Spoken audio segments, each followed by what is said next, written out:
Well, good morning.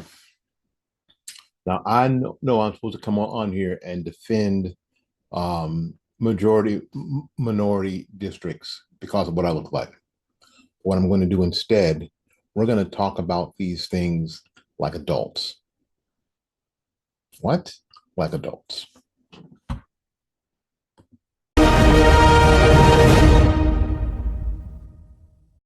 Okay, for decades, Americans have been told that congressional districts are primarily about representation. We hear that certain communities need certain kinds of districts in order to ensure their voices are heard in Washington. We hear that racial demographics are critical to fairness. We hear that districts must sometimes be drawn with race in mind to protect minority voting strength. And while there is historical truth behind some of these arguments, there's also a deeper and more uncomfortable conversation that the country has avoided for too long. That conversation is about the difference between natural population patterns and racial engineering. America is a large and complicated nation. People do not live evenly distributed across the map. There are areas heavily populated by Blacks, the areas heavily populated by whites, areas heavily populated by Hispanics, and areas with rapidly changing demographics due to immigration, economics, migration, urban development. This is simply reality. This is not inherently sinister. It's not automatically evidence of discrimination. Human beings cluster together for all sorts of reasons, again, including economics, culture, family, religion, employment opportunities, and simple familiarity. And because of that, there are congressional districts that are naturally emerge as majority Black or Hispanic or overwhelmingly white. And there's just a lot more white folks still in this country than anything else. The fact alone should not surprise anybody. If a heavily Black urban population exists in a concentrated neighborhoods, then a district reflecting that concentration may emerge organically. And in many cases, these districts are not the result of manipulation, not at all. They are simply the mathematical result of population geography.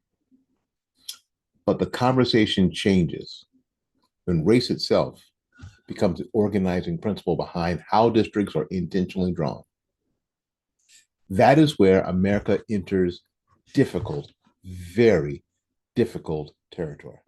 Historically, majority minority districts were often defended as a necessity, as a response to genuine discrimination.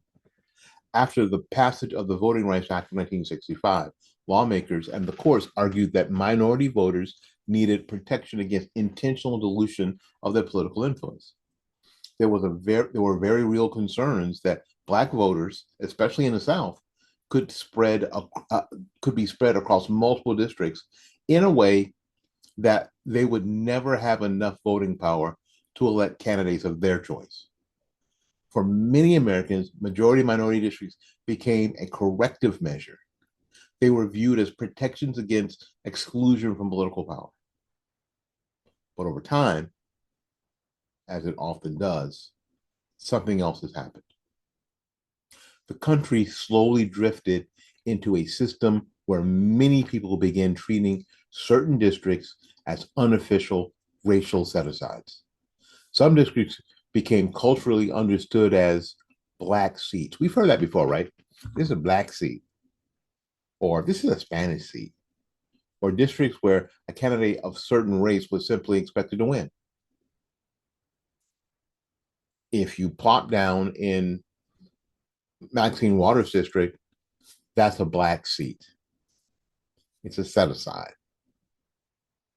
Now, strangely enough, Congressional District 14 here in my area was supposed to be a Black seat. He got taken over by a white woman. Wow. Shocker, right? Anyway, the conversation quietly moved away from equal voting rights and toward assumptions about racial ownership of political territory. That is a dangerous transition in a constitutional republic. Because once the public begins to assume that districts belong to a racial group rather than citizens collectively, politics starts moving away from civic representation toward tribal representation. That may not have been the original intent, but it is increasingly how Americans experience modern politics. The irony is that while America publicly claims to desire a colorblind society, much of its modern political strategy still revolves around racial sorting.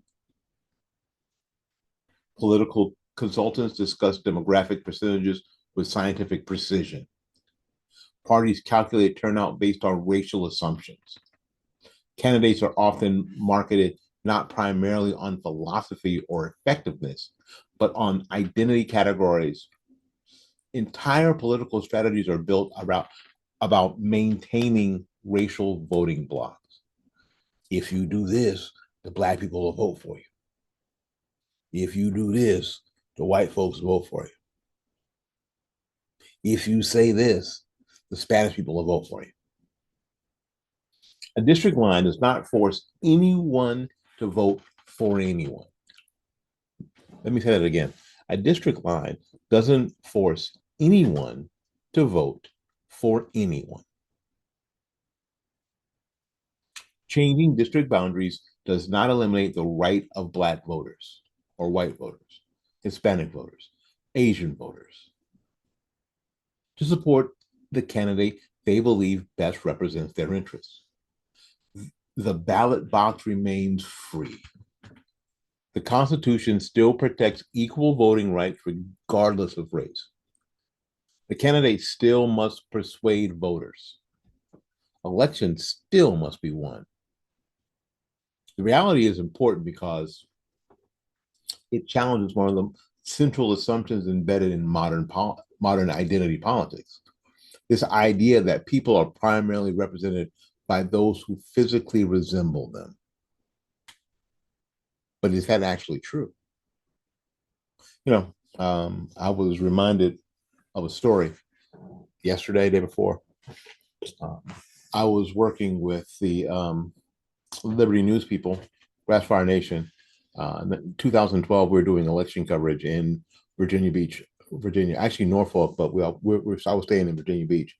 And the first morning, came out of the hotel, and I was telling actually we were checking in, and it was around election time. It was November, and there was a young Black man behind the check-in counter. And I said, "Hope, how you doing? Good." And he said, and he looked at me and went, "You voted, right?" And I said, "Yeah, I voted. I always early vote." And he said, "Oh, that's great, because And he went like this, touching his hand, like. And what he meant by that, and I knew exactly what he meant, was to make sure that I voted for Obama. Why? He didn't know my politics. He didn't know my religion. He didn't know anything. All he knew about me was that my stay there was paid for by a bunch of white folks. But he knew that. And he knew that I was Black. That's all he knew. And he knew that I was from Florida because I told him. He didn't know what party I belonged to. He didn't know anything about me, but he made the assumption that because I was Black, I should have made sure that I voted for Barack Obama. He just such a thing, like, I was like, "Oh yeah, Obama." Mm-hmm. And but I didn't argue with him because I had to stay there another couple of days. I ain't no crap, so I argue with it. But that is one of the biggest challenges. Does shared skin color automatically produce shared interests? Because we look alike, do we have the same interests? The shared priorities, shared values, or the shared political beliefs? So increasingly, many Americans are beginning to question that assumption. One of the most powerful responses to the entire framework came from my friend, Shirley Huzar. I miss her. We could use some Shirley Huzar today, that's for sure. And when she said, and maybe she didn't come up with it, but she told me on a call one night, she said, Willie, all skin folk ain't kinfolk.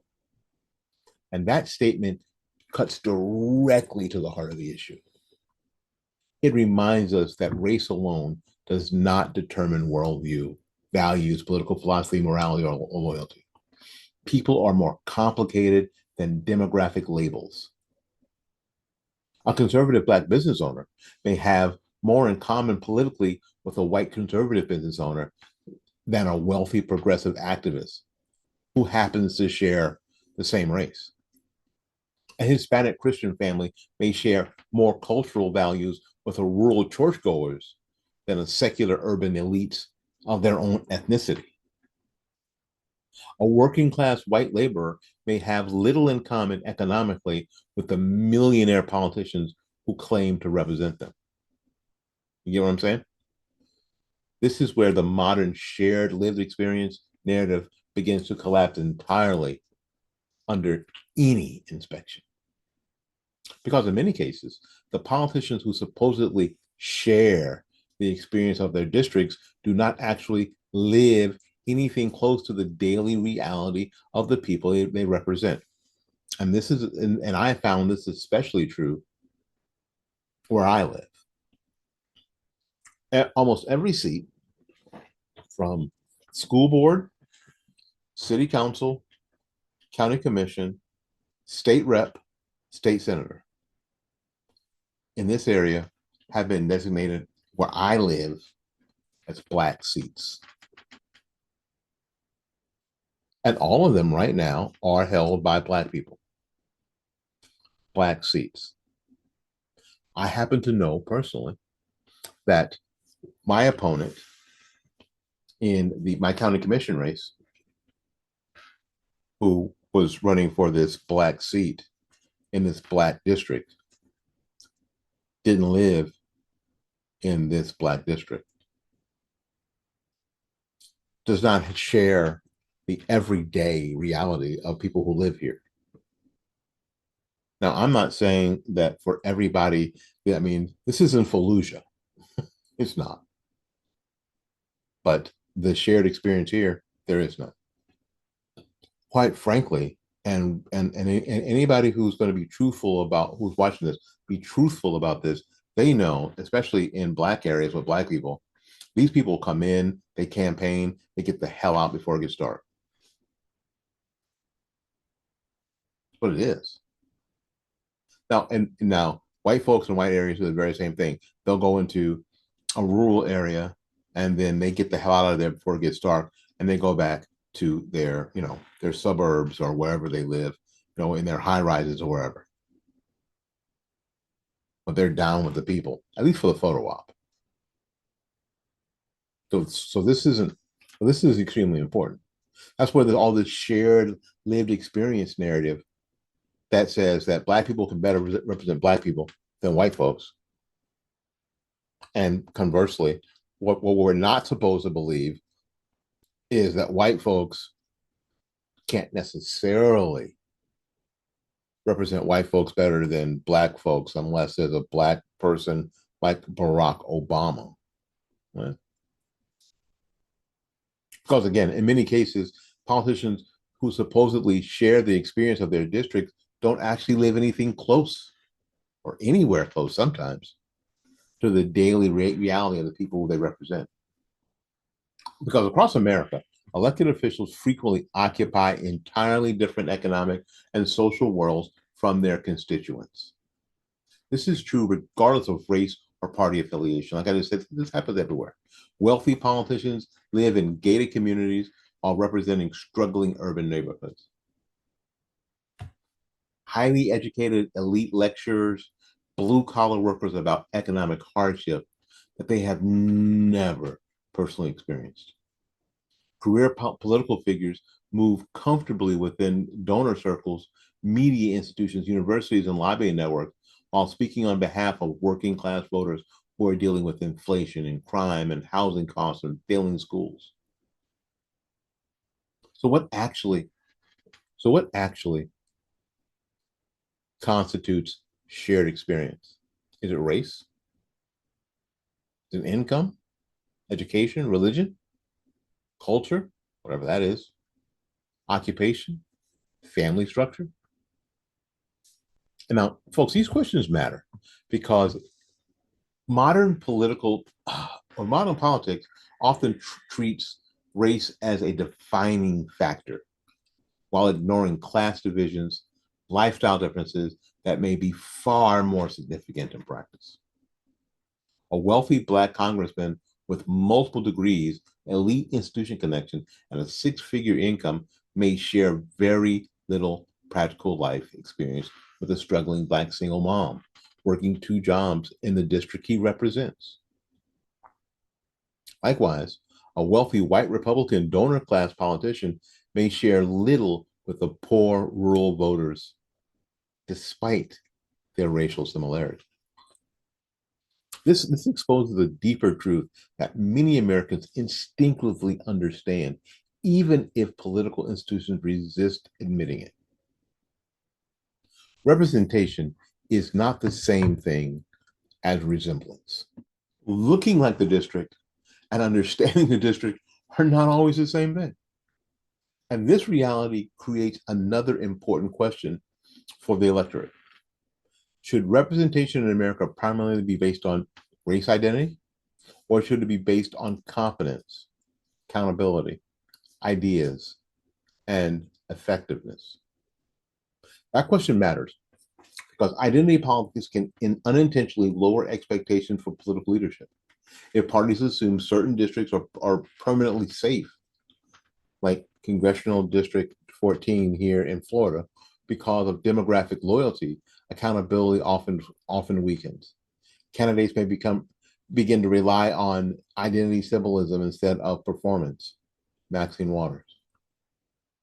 Political machines become entrenched. Voters are treated as predictable demographic units instead of independent citizens whose support must be earned continuously.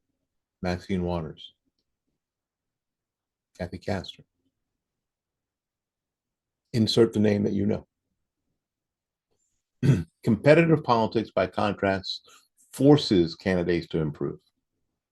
When candidates cannot solely rely on demographic assumptions, they must persuade broader coalitions. They must explain their policies clearly. They must defend their records.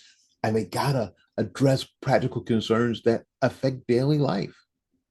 They must become more responsive to voters rather than just assuming permanent loyalty based on a race or party label. This is healthier for representative government, if that indeed is what we want. It's also better reflects the original American ideal that elected officials represent all constituents equally rather than acting as racial ambassadors for specific demographic groups. Of course, none of this means that America should ignore its history. Let's just get real. Minority communities have legitimate historical reasons for skepticism regarding voting rights and district manipulation. There were periods in American history where minority voters were intentionally marginalized, excluded, intimidated, or politically diluted. Those abuses were real, and any honest discussion must acknowledge that clearly. But acknowledging history does not automatically mean that permanent racial sorting is the best long-term model for America and its representative form of government. At some point, the nation must confront whether race-conscious political structures intended as temporary remedies have quietly become permanent expectations.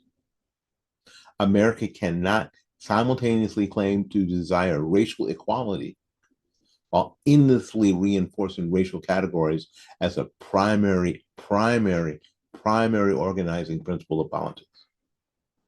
This tension becomes especially visible during every redistricting cycle. Both political parties loudly condemn gerrymandering when the opposing party benefits from it. Democrats criticize Republican maps, Republicans criticize Democrat maps, lawsuits erupt. Media outrage intensifies. Experts appear on TV with maps and percentages, while yet the reality is that gerrymandering is not new. Do you know? Did you know this is not new? Do you know that this is not a Trump thing? Let me help. Did you know that this is not just a Trump thing? This is as old as the Republic itself. The term gerrymandering originates from Elbridge Gerry. Elbridge Gerry. In the early 19th century, political power has always sought to preserve itself. Legislatures have always attempted to maximize political advantage through district design. Urban political machines did it. Southern Democrats did it. Republicans do it. Progressives do it. Democrats do it. Conservatives do it. That does not make every map morally identical, but it does mean that the public should approach these debates with more historical honesty and less selective outrage. The real lesson for the electorate, that's you, is not that democracy is unequally broken. The real lesson is that political power constantly seeks self-preservation. And that means citizens themselves carry an enormous responsibility, that you carry an enormous responsibility. You must stop assuming that demographic alignments guarantee good governance. A majority Black district does not automatically produce policies that improve Black communities. A majority white district does not automatically produce prosperity for white residents. A heavily Hispanic district does not automatically solve problems facing Hispanic families. Because results matter more than symbolism. Let's ask a few questions. Are schools improving? Is crime declining? Are jobs expanding? Are budgets stable? Are neighborhoods safer? Do we have better roads? Are businesses growing? And are families thriving? Those are the questions that actually determine what we call quality of life. The electorate, that means you, must also recognize the danger of allowing every political disagreement to become radicalized.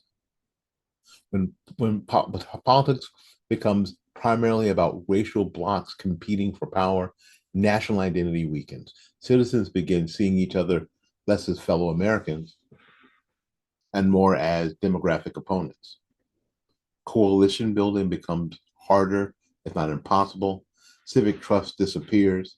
Political compromise becomes nearly impossible because every issue is filtered through identity rather than shared citizenship. A healthy republic requires something larger than racial arithmetic.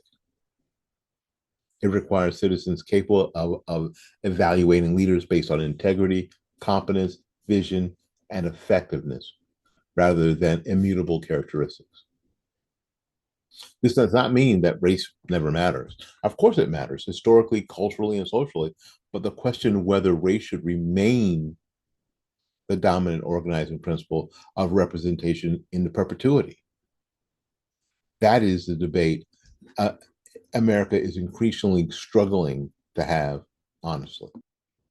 Well, because many Americans are tired of being told that their political obligations should be determined primarily by racial identity.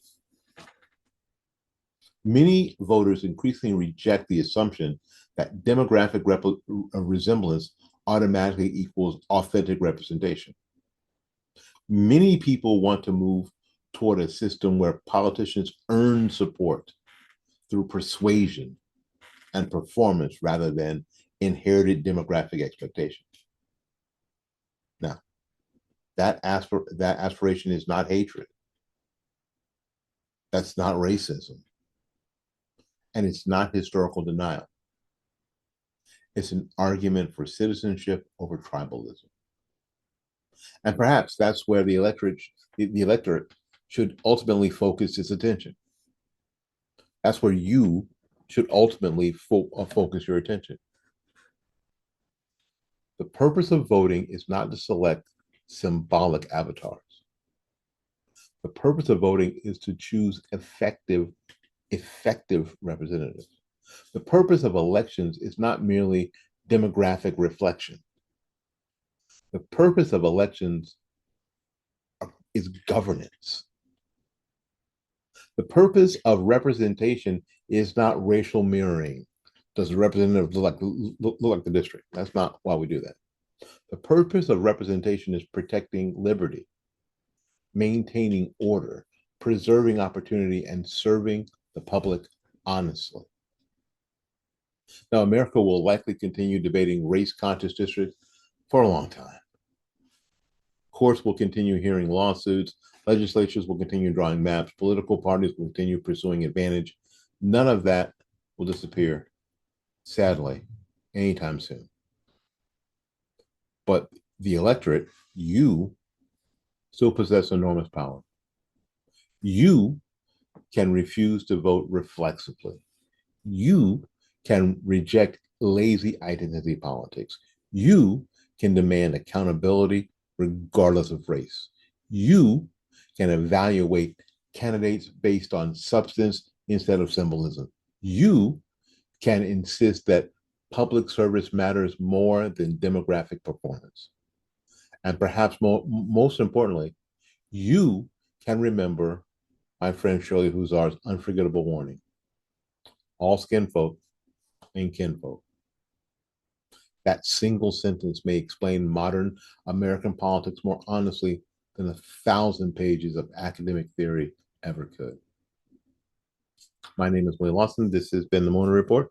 The Mona Report is a production of fightbackmedia.com. Until we see you again, go out there and learn something, love somebody, and for goodness sake, y'all take care of yourself. We will see you when we see you. Bye-bye now.